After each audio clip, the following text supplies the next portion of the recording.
Sevgili yengeç ve yükselen yengeçler, tabii ki yılın bu ikinci haftası en önemli etkileri uzunca bir süre alacak burçsunuz. Çünkü Mars artık burcunuzda.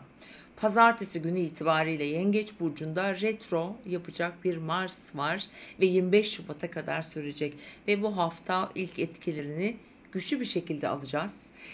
Yengeçlerin yaşamında çok önemli bir döngü yaşandı gerçekten. Özellikle Plüton'un son derecelerinden sonra artık bir şeyler yoluna girmeye başlarken hayatınızda bambaşka gelişmeleri de beraberinde getirecek bir Mars retrosu olabilir burcunuz üzerinde. Öncelikle şunu söyleyelim. Burcunuzda bir Mars retrosu yaşayacağınız için 25 Şubat'a kadar zaman zaman enerjisel olarak potansiyelinizi aşağı, enerjinizi aşağı çekecek durumlar getirebilir.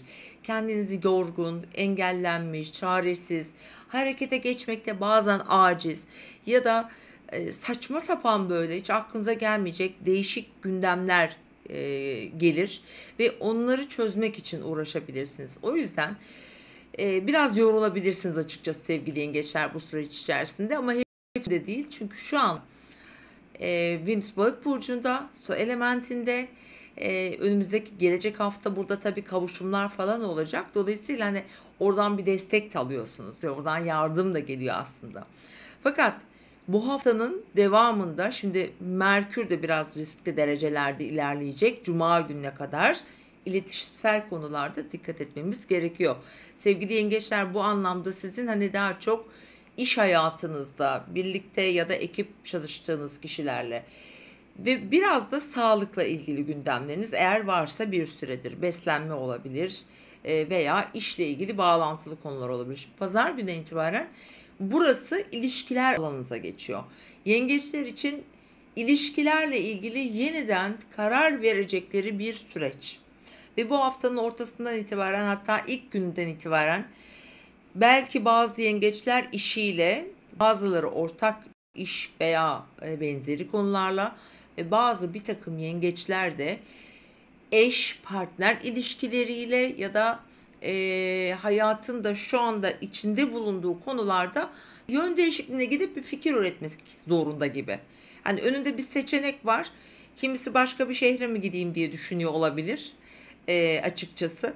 Bazı yengeçler düşünüyor olabilir. Mesela çocuklarınız vardır. Çocuklarınızın eğitimiyle ilgili önemli bir gündem vardır. Bazı yengeçlerin ise bir sağlık sorunu olabilir ve bir operasyon, bir ameliyat gibi benzeri bir şey de gündeminizde olabilir. Açıkçası her biri de apayrı gündemler ve en son siz bunu, hani çok konu var etrafınızda, 2007 yılında yaşadınız. 2007 yılının sonunda yaşadınız.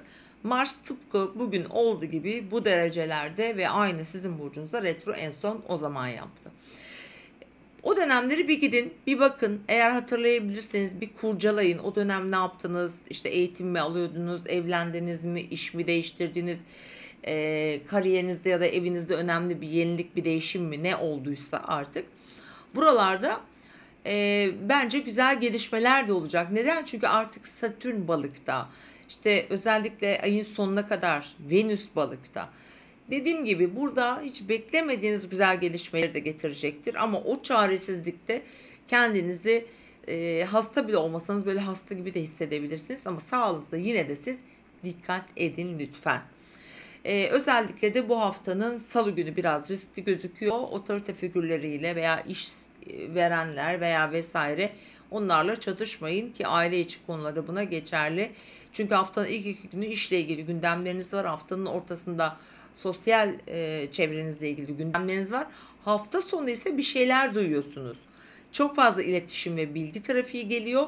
Bu da dediğim gibi bazılarının ilişkileriyle ilgili olacağını söyleyebilirim. Ve 12'si olacak yayın. Tam 15'inde burcunuzda bir dolunay. O yüzdendir ki çok önemli diyorum. Hem 2007'ye gidin hem de şöyle bir Haziran ayına bir gidin. Haziran, Temmuz sıralarında hayatınıza başlamış bazı konularda farklı yönde bir karar alma ya da sonuç beklediğiniz bir şey varsa işte o dönemde bağlantılı bazı sonuçlar özellikle de bu hafta sonu itibariyle gündemimiz olacak. Çünkü pazar günü artık ay burcunuza geçmiş olacak ve Mars Tam olarak dolunayda da hani bu derecelere çok yakın olacak. Mars'a çok yakın olacak dolunay.